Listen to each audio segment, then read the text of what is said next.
Hey guys, Subaru Forester Trails here today. So today, I am going to be trying to tighten up these screws on my mud flaps, just to make sure they're good and tight, and everything. Oops. Let's switch that, so we're tightening, not loosening. I don't need the extension on there right now, or the other part on there right now, I don't think. So I'm just tightening these back down to make sure they're good and tight.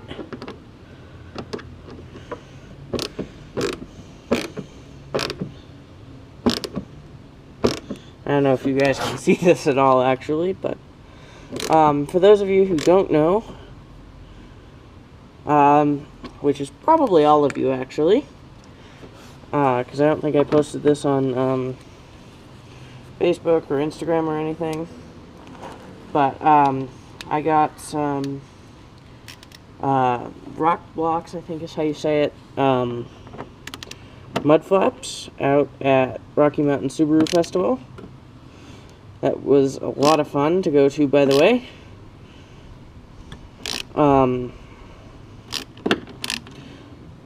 So yeah, I got these nice mud flaps out there. So far I love them.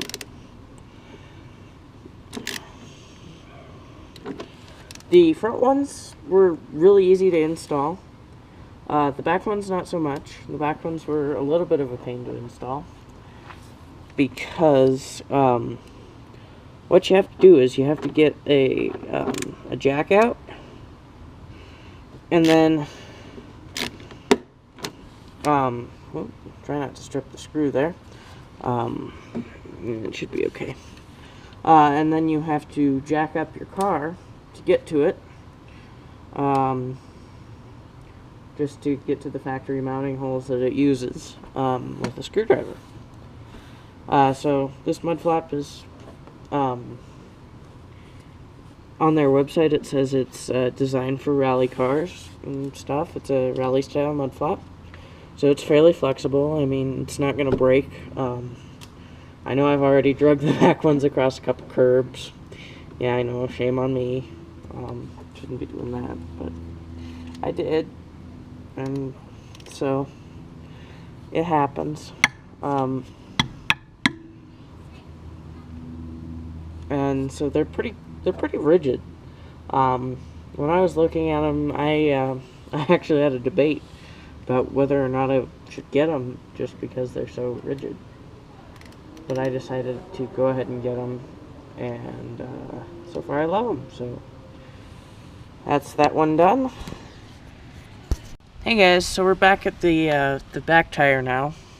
As you can see here, there's the little clip that I had to put on there to screw these on. They're the same clips on the front and back and everything. At least I think they are.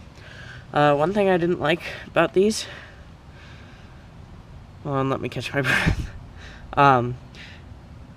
is it requires you to reuse the factory bolt that goes here, and the head of the bolt on this hole is well, it's broken off. So let's see here. Yeah, see, hard to get in here with the tire on the ground. Let's see if this little bendy tool thing will help us get the job done here, or not. And maybe we might just be able to do it. That's actually pretty tight. Let's see if we can get back in here. So here, let me hold the camera this way. So if you can see, right down in here is the second bolt. There's a little thing back here. Yeah, back there. A little rubber piece, I think it is. Sorry for the kind of bad camera angles and everything. I'm just using my GoPro, and I'm using it handheld, so it might not be great. We'll leave it at that. Yeah, so as you can see, guys, I don't even think I'm going to be able to tighten this way. yeah, I can't tighten that one.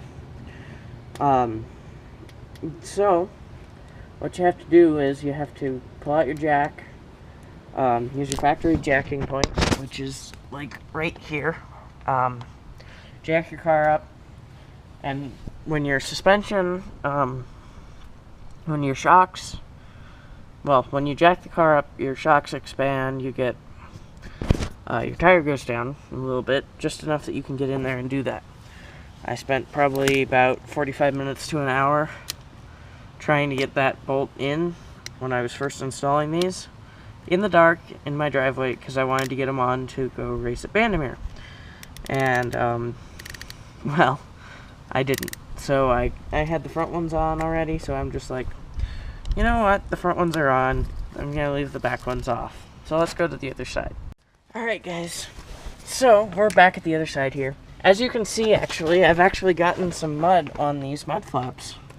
I drove through a mud puddle about, I think it was like 2 or 3 days after I got them at the post office. And I was like, hey, mud! So, as you can see from the other side, the tire is turned. So, I didn't think about that before I started recording on this side. So, I'm actually going to hop up here and turn it the other way real quick. So, give me a sec to do that.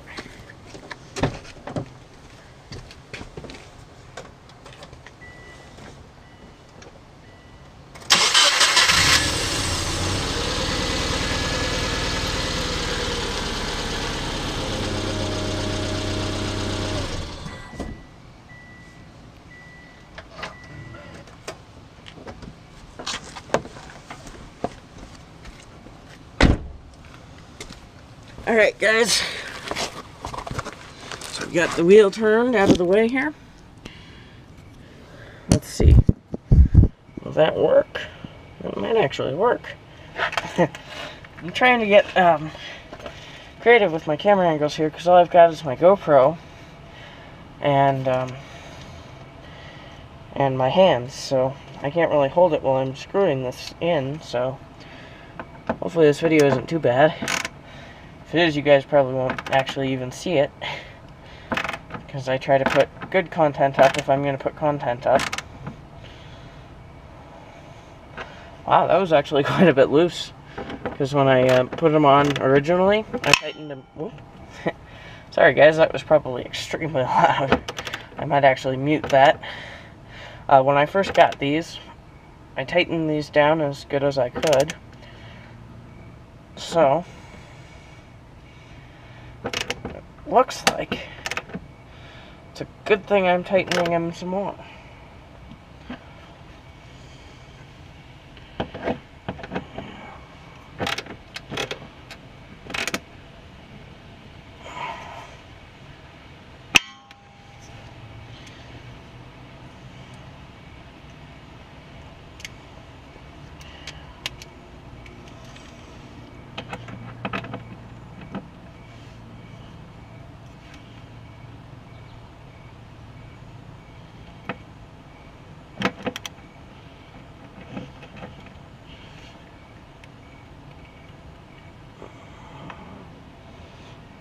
Alright, that's getting tight. So I'm not going to worry about the back ones right now. I know these had a greater potential for being loose anyway, because I raced on it. So, lots of vibration from the engine, especially up front when you're racing. Lots of drag probably, or air resistance, or whatever you want to call it. I guess air resistance would probably be the best. So yeah, that's what's going on with those. Just to give you an idea of what they look like, we'll hold our camera kind of like that. Hopefully that works. As you can see, the nice logo. I know previously, because I talked to him at the Rocky Mountain Subaru Festival, like I said, I know previously they were giving out, what were they giving out? They were giving out stickers to put on the mud flaps. And they're in the process of transitioning actually to this stamped on the mud flap logo. So I said, oh yeah, I definitely want the stamped logo on there because it looks great. As you can see, there is a little bit of water and stuff on there. These, I was driving back in the rain from Vandermeer. They did amazing. I would say there's actually a pretty noticeable difference. We'll see definitely when I get into the snow and stuff a little bit later this year how they're doing, but so far I'm extremely happy with them. Just got a tire rotation done the other day. That was kind of interesting.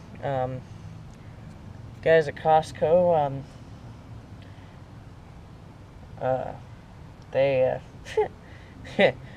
so my tires on my Forester, according to the door, the little sticker on the door came with the car, and also the sticker that Costco gave me when I got the tires, 29 up front, 28 in the back. I believe it's 29 and 28. I'm not sure which one it is. I would have to double check on that, but I will before I edit this video. So obviously I have the nitrogen in there. Well, when they did my tires, the front tires were sitting at, oh, what was it? I think it was like 42 psi. And the rear were sitting at 40 psi, I believe it was. I got home and I just on a fluke checked it, and I was like, whoa, that's really high. That's a problem. And so I had to obviously let that out. So yeah, we got that fixed. I don't know why they did that. It was kind of weird. So yeah, thanks guys.